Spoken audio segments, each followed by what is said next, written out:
Everyone, कैसे हो आप सब। हम सब तो बिल्कुल ठीक हैं और उम्मीद करती हूँ कि आप सब भी बिल्कुल अच्छे होंगे और बहुत खुश होंगे। आप सभी का आपके अपने चैनल एसके ब्लॉग्स में बहुत बहुत स्वागत है। तो फ्रेंड्स, सबसे पहले आप सभी को मेरी राम राम। आप सभी के लिए परमपिता परमात्मा से प्रार्थना करती हूँ कि परमात्मा आप सभी को अच्छी सेहत बख्शे और आप सभी की सारी मनोकामनाएं पूरी हो जाएं। आप सभी के घरों में खुशियां ही खुशियां आए। अभी शाम के 6:30 बज चुके हैं। आज का ब्लॉग मैं इवनिंग टाइम से स्टार्ट कर रही हूँ और मैं अभी खाना बनाने की तैयारी करूँगी। रात के खाने में सासू माँ के लिए और विशाल के पापा जी के लिए बनाऊंगी नमकीन दलिया। दलिया बच्चे खुश होके नहीं खाती हैं, तो इन दोनों बच्चों के लिए बनाऊंगी फिर नमकीन चावल। और मैं तो वही सबकी साज ली हूँ, जिसमें से जो बच जाता है वही खा लेती हूँ। मुझे किसी चीज में ये नहीं होता है कि मैं ये नहीं खाऊंगी, लेकिन जो सासू माँ है उनका भी ध्यान रखना पड़ता है, क्योंकि इनको नमकीन चावल कम पसंद आ रहे हैं आजकल। पहले तो बहुत खुश होके खाती थी, लेकिन अब जैसे बीमार हो गई है ना, तो तब के बाद थोड़ा सा कम खुश होके खाती है। फिर इनको मीठे के साथ खाने की हैबिट है, तो नमकीन चावल में भी फिर ये सोचती है कि मैं इसमें शक्कर डाल लूँ, तो उसमें नमक मिर्च होता है, तो फिर साथ में शक्कर डाल के खाती। तो मुझे लगता है कि कहीं इसको कुछ नुकसान ना कर जाए ये चीज़। फिर उसके अंदर वो दूध डालती है, तो फिर मुझे और ज़्यादा ये होता है कि एक तो ये नमक मिर्च का बना हुआ है, फिर इसमें इन्होंने शक्कर डालनी है, दूध डालना है, तो इनको ये नुकसान करेगा। तो फिर मैंने अभी पूछा था कि माँ आप क्या खाओगे। मैं बच्चों के लिए तो नमकीन चावल बना रही हूँ, आपको जो खाना हो तो बोल दीजिए। तो कहने लगी नमकीन दलिया बना देना मेरे लिए। और विशाल के पापा जी का भी यही हाल है कि नमकीन चावल खा लेते हैं, लेकिन एक जो शौक होता है ना, जैसे बच्चे खाते हैं बड़े शौक से खाते हैं, बहुत चाव से खाते हैं, ऐसे नहीं खाते हैं। कहीं हाँ चलो कोई बात नहीं, खा लूंगा, साथ में थोड़ा सा गुड़ ले लूंगा और उससे खा लूंगा मैं। तो मैं इन दोनों के लिए अभी दलिया बना देती हूँ। तो चलिए दलिए की रेसिपी आप सबके साथ शेयर कर देती हूँ, क्योंकि गर्मियाँ स्टार्ट हो चुकी हैं और गर्मियों में दलिया जो होता है ना, वो ठंडी तासीर का होता है। जिन जिनको दलिया पसंद है तो चलिए फटाफट आप सबके साथ दलिया की रेसिपी शेयर कर लेती हूँ कि कैसे बनाती हूँ। तो सबसे पहले तो मैं इसमें आपको दिखा देती हूँ, क्योंकि मैं मिक्स कर चुकी हूँ। तो मैंने इसमें लगभग इतनी सी तो हरी दाल जो होती है ना, मूंग की छिलके वाली दाल होती है, वो डाली है। जितनी दाल डाली है उतने ही इसमें मैंने चावल डाल दिए हैं। तो दाल और चावल की जितनी क्वांटिटी मिलाकर बनी है उतना इसमें मैंने दलिया डाल दिया है कि 2 जनों का दलिया हो जाए। इतनी सब चीज़ें इसमें मैंने डाल दी हैं। 2 कुकर मैंने तैयार कर लिए हैं और ये 1 कटोरी चावल लिए हैं जो बच्चों के लिए बनाऊंगी।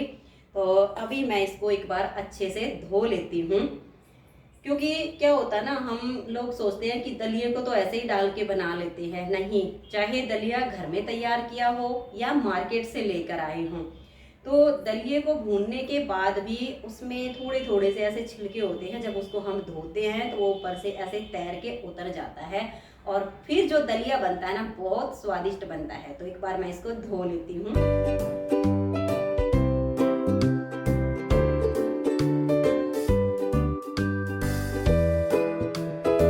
और ये जो दलिया है ना, इसको मैं 5 से 6 बार धोऊंगी, ताकि इसका पानी बिल्कुल एकदम से साफ़ इसके ऊपर से उतरना शुरू हो जाए। और जो मेरे चावल हैं उसको भी मैं साथ के साथ धो लूँगी, क्योंकि मेरे दोनों काम एक साथ कंप्लीट हो जाएंगे तो खाना बनाने में आसानी हो जाएगी। नहीं तो बार बार मैं इधर उधर डोलती रहूँगी और काम करने में लेट हो जाऊँगी। तो दलिया मेरा धुल चुका है और अब मैं चावल भी धो के रख लेती हूँ। पहले दलिया बनने के लिए रख दूँगी, फिर मैं चावल बनाने की तैयारी कर लूँगी।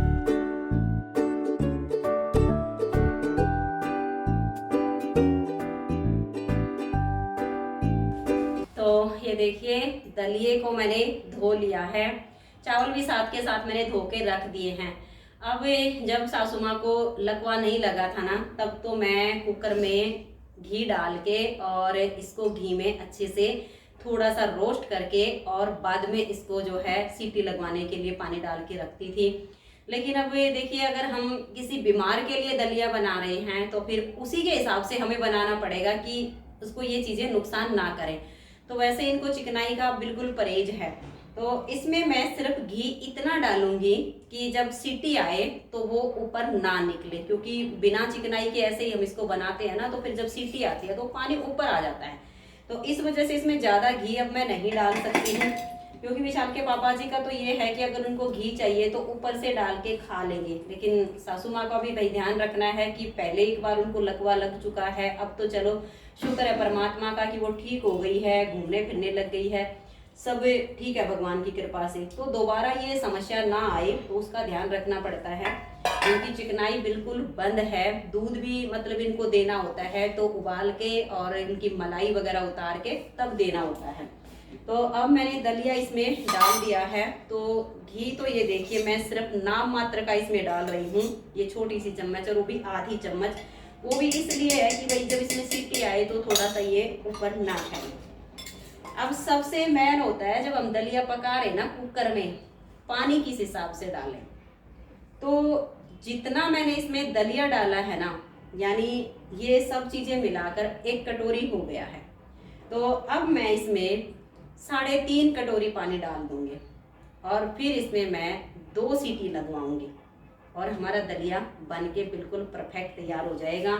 तो अपनी कटोरी से नाप लेके मैं इसमें पानी डाल देती हूँ। 1 कटोरी था इसमें चावल दाल दलिया सब मिलाकर, तो 3.5 कटोरी नाप के पानी डाल दूंगी। जब आप इस तरीके से नाप के पानी डालोगे ना, ना कम रहेगा ना ज़्यादा रहेगा। और नमक भी इसमें हम स्वाद के अनुसार डालेंगे। अब सासू माँ का बीपी बहुत ज़्यादा हाई हो जाता है, तो इस वजह से नमक भी इसमें मैं थोड़ा सा कम डालूंगी ताकि उनके हिसाब से चीज़ तैयार हो जाए। तो अभी लगवा देती हूँ इसमें सीटी, फिर मैं चावल बनाने की तैयारी कर लूँगी।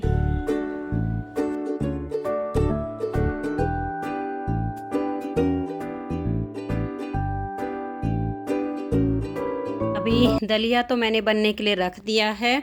अब मैं आलू छील लेती हूँ, टमाटर वगैरह ये सारी चीज़ें अभी मैं एक साथ धो के तैयार कर लूँगी। और फिर जो चावल मैंने धो के रखे हुए ना, उसी में मैंने मटर भी पानी में डाल के छोड़े हुए हैं, वो भी उसी में डाल दूँगी। ये आलू वगैरह जो भी हैं ये सारी चीज़ें मैं एक साथ ही काट लूँगी, क्योंकि अलग अलग जगह मैं काट के नहीं रखती हूँ, एक ही बर्तन में काट लेती हूँ। तो आलू वगैरह मैंने सब छील के और धो के तैयार कर लिए हैं। मटर के दाने भी मैंने चावल में डाल दिए हैं। और ये जो आलू हैं, टमाटर, हरी मिर्च, ये सब मैं बारीक बारीक काट लूँगी। प्याज वगैरह मैं इसमें नहीं डालती हूँ, कुछ लोग चावल में प्याज भी डाल देते हैं, बट मैं नहीं डालती हूँ। विशाल को खाने होते हैं तो वो कच्चा अलग से कटवा लेता है, बाकी जीरे का छोंक लगा के और फिर मैं बनाती हूँ। तो अभी ये सब मैं काट के तैयार कर लेती हूँ, फिर साथ के साथ मैं इसमें छोंक लगा दूँगी।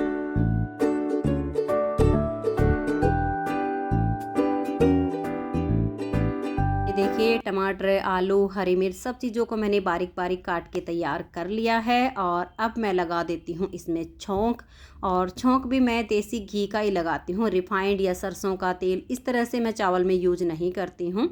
तो घी मैंने इसमें डाल दिया है और अब जीरे का छोंक लगा के और इसको मैं तैयार कर देती हूँ। वैसे भी कहा जाता है कि औरत अपने कर कमलों से अपने घर को स्वर्ग से भी सुंदर बना सकती है, घर में सभी का ख्याल अच्छे से रख सकती है।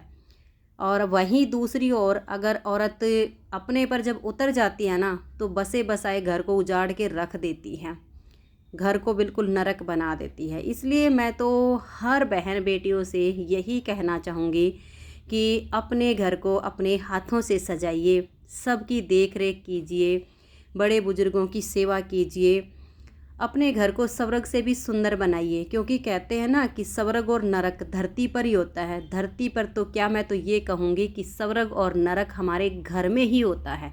हम चाहें तो अपने घर को स्वर्ग बना सकते हैं, हम चाहें तो अपने घर को नरक बना सकते हैं। क्योंकि जो औरतें बात बात पर अपने घर में कलह कलेश करती हैं, लड़ाई झगड़ा करती हैं, वो घर तो अपने आप ही नरक बन जाता है। स्वर्ग की तो बात वहाँ पर करना ही गलत बात होती है। लेकिन जो औरत अपने घर को अपने हाथों से सजाती है, संवारती है, परिवार के सदस्यों का ध्यान रखती है, वो अपने घर को बहुत सुंदर बना लेती है, स्वर्ग से भी प्यारा उनका घर बन जाता है। इसलिए छोटी छोटी बातों को कभी भी बड़ा नहीं बनाना चाहिए, क्योंकि छोटी मोटी बातें तो हर घर में होती रहती हैं, उनको वहीं पर ख़त्म करके आगे बढ़ना चाहिए।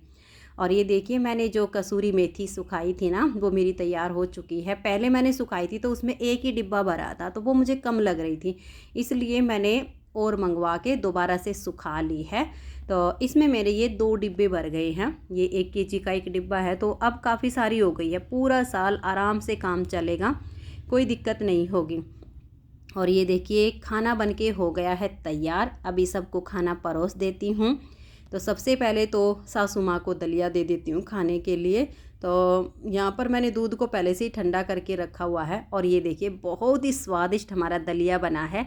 जो नाप मैंने बताया है ना आपको, अगर उस नाप से आप पानी डालेंगी तो ना कम रहेगा ना ज़्यादा रहेगा, और आपका बहुत ही बढ़िया दलिया बनके तैयार हो जाएगा।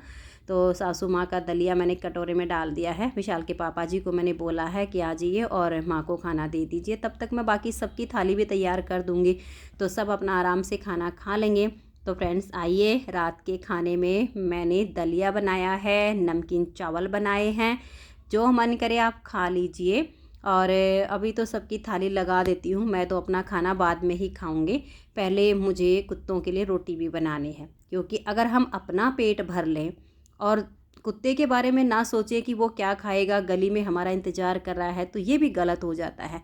तो अभी मैं कुत्तों के लिए रोटी बना के और बाद में मैंने प्लेट में अपने चावल डाल के रखे हुए हैं। अभी विशाल बोल रहा था कि मैं मुझे कम पड़ेंगे तो मैं ले जाऊंगा, तो मैंने सारे प्लेट में निकाल के कुकर वगैरह साफ़ कर दिया था कि पहले विशाल खा लेगा फिर बाद में मैं खा लूँगी। तो फ्रेंड्स आइए और रात का खाना खा लीजिए। आज की इस वीडियो का मैं यहीं पर एंड करती हूँ। अगर आपको वीडियो कहीं से भी थोड़ी सी भी अच्छी लगी हो तो वीडियो को लाइक और शेयर ज़रूर कीजिए। आज की इस वीडियो में इतना ही, मिलते हैं अगली वीडियो में। तब तक के लिए आप सभी को मेरा प्यार भरा नमस्कार। राधा स्वामी, राधे राधे, जय श्री राधे। बाय बाय, खुश रहिए और अपना अपना ध्यान रखिए। तो मिलते हैं अगली वीडियो में, तब तक के लिए बाय बाय।